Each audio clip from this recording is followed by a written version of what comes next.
What's going on, everybody out there? This is Popular Stranger, and I'm back at you again today with another MUT 15 gameplay. We got a gameplay here where we got to get a win to get into the playoffs. It's the last game of the season, and it's going to come down to the wire, so I hope you guys enjoyed the gameplay, but it's also time for another edition of This Week in the NFL, and we are going into, I believe, week number 7, which starts tonight. We kick things off with the Jets versus the Patriots. I don't really anticipate this one being a good game. We finally got a decent Thursday night game last week with the Texans against the Colts, where the Texans made a game out of it after being down, what, 21 or 24 to nothing.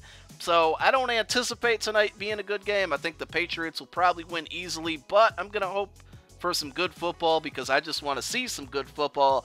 Let's rewind and talk about last week. And okay. Cowboys fans, I'm going to give your team some props. I told you in last week's video that I needed to see them play good against the Seahawks in order to finally believe in them and give them some props, and I guess I will have to. I'm still being a hater, though. It's still F the Cowboys. I hate them, and I hope they lose the rest of their games but stay injury-free. But who knows, man? They looked really good, and it really wasn't even a close game. I mean, the score indicated that it was. This is a great kick return here, by the way. Watch out now.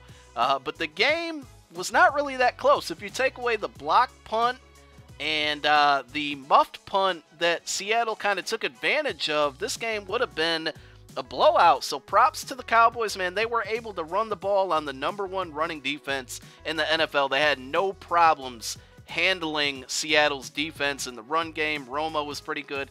And that play that he made to extend the last drive where DeMarco ended up eventually running the ball in, that play was unbelievable. Pretty much like what he did against the Texans when he spun off a J.J. Watt. So winter is still coming for the Cowboys, and that's usually when they struggle.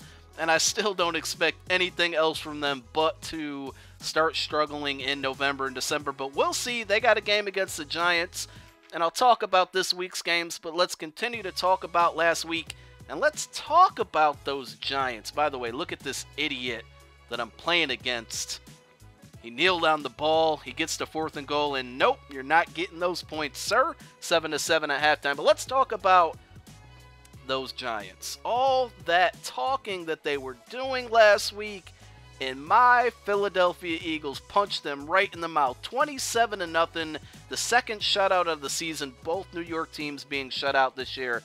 But man, that was a really good game. I went to one of my friend's house who is a Giants fan and watched it with him, and it just made it even sweeter because by the third quarter, he didn't want to watch anymore. He was so frustrated, and it was just glad to see my team put together, for the most part, a complete game. Nick Foles had 2 just awful interceptions. He got to get that out of his system. That's one thing that bothers me. But all in all, 5-1 going into the bye week. I feel good about the Eagles, man. I really do. Tied for the best record in the NFL with a couple other teams, including the Cowboys. But we'll see how the rest of the season goes. The Cleveland Browns, man, are they legit? Let me know in the comment section. Do you guys think the Browns are a legit team? They absolutely crushed the Pittsburgh Steelers.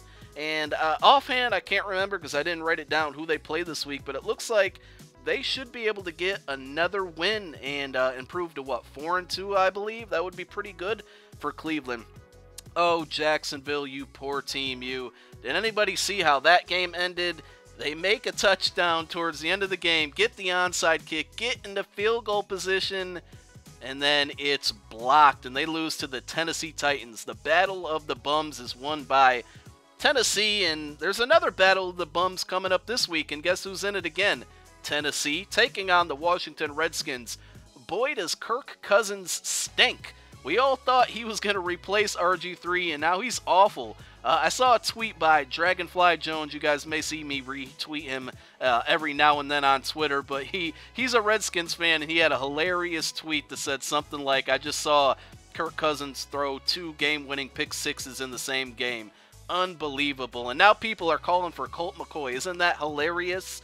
So let's talk about some of the other matchups this week. I got the Colts over the Bengals, the Saints over the Lions, the Packers over the Panthers, the Broncos over the 49ers, and I guess I'm going to go ahead and say the Cowboys over the Giants, but I really, really hope that the Giants somehow can stop sucking like they did last week and figure out how to win that game, because we could use a little bit of help to give them their second loss and give us sole possession of first place in the NFC. So, we're going to get the loss here. Those 2 sacks by Eric Berry that he was rewarded for player of the game ended up being huge. Got me that turnover on downs, and looks like we're not going into the playoffs.